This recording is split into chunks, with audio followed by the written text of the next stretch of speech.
And then it was revealed they had hired an employee. They were a Texas-based company. They had hired an employee in Delaware.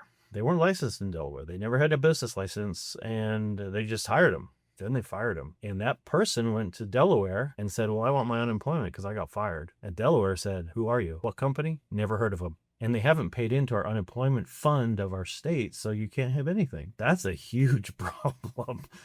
That was one. And in the discovery also, it was discovered, well, you have California-based employees. So what's your workers' comp look like? Well, we don't need to have that because we're based in Texas, and Texas law does not require us to carry workers' comp. Well, California's law does. And if you have an employee in the state boundaries of California, you must have, a one-off workers' comp policy for that person. They don't care if you're in Texas. They didn't have that either. These are, government-enforced fines when they discover those things. So those are two pretty significant problems that had already occurred. Had they come with us, the solution is simple. You want to hire a Delaware employee? Go hire them. You don't handle anything. We'll take it from there. You just say, Susie Q is now our employee. Handle it, EssentL.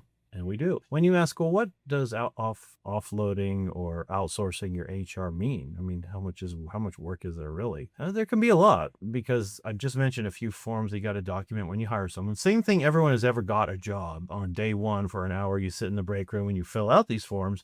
Or on the first day of a big corporate job, you do all the HR signatures of all these things you're agreeing to, and your forms, your ID, and your social security numbers and things like that. But the things that a lot of smaller businesses don't realize is, do you have an employee handbook? At a big corporate job, I guarantee you on that first day when you sat in the conference room, you signed something that says, I acknowledge I read the company handbook. That's the law. They have to, number one, give it to you, and it has to be followed as you go along your work career with that company. If you have a problem, it should be in the employee handbook. It will be described, and you can't say, well, I have a problem now. HR will pull out the form and say, you signed this on day one. It said you agreed to. That's a common thing HR may do at a corporate job. Or you can say, hey, in your corporate handbook, it says I shouldn't have to do this, or I don't, or I do have these rights, and they were not followed by the company. Now the employee has a right to say, I'm following your employee handbook. So that employee handbook, even though many people, when they get hired on a job, they're like, yeah, thanks, and they throw it away, or they just never pay attention to it. It's actually a legal document that defines how your work will happen at that place. Many small companies don't even have a handbook. So now what?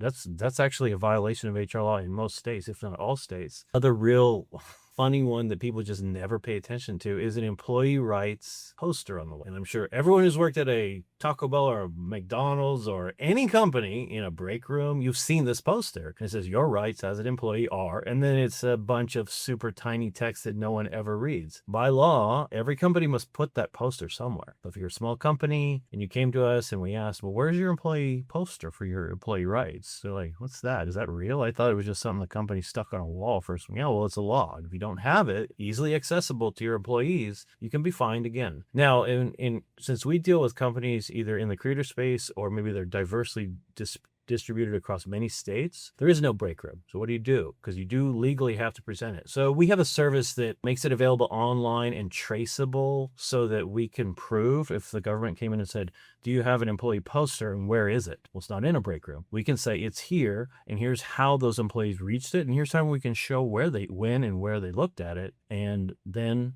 again, the laws followed. Those are little HR rules that no one really thinks about, but they technically are violations if you don't follow those laws. Then you have the big ones, like harassment. If you have a team and one employee harasses the other, now what do? If you're an owner, that is all on you. And by the way, if someone's getting sued, the owner's definitely getting sued. Even had nothing to do with it. So there's two things that we solve for companies in that way. One, we have an HR department that has rules, that has employee handbooks that will follow the laws when a normal harassment situation happens. Our HR department has to handle it. So again, the owner's like, ooh, good, thank God, someone's taking care of it. And if there's actual, proven allegation and someone is going to win a damage, well, we offer employee practices liability insurance. Now, what is that? Most people have never even heard of that, but that is specifically the type of insurance that insures companies when there is a harassment case and the owner of the company is now liable for the damages that have been proven. Either it comes out of the owner's pocket or it comes out of your insurance policy, just like it would if you crashed your car and you don't have to pay for the car, your insurance does. That's what employee practices liability insurance covers. So that's a big one. You found your company in the middle of such a thing that was the allegations are proven true, that's a real big one that we solve.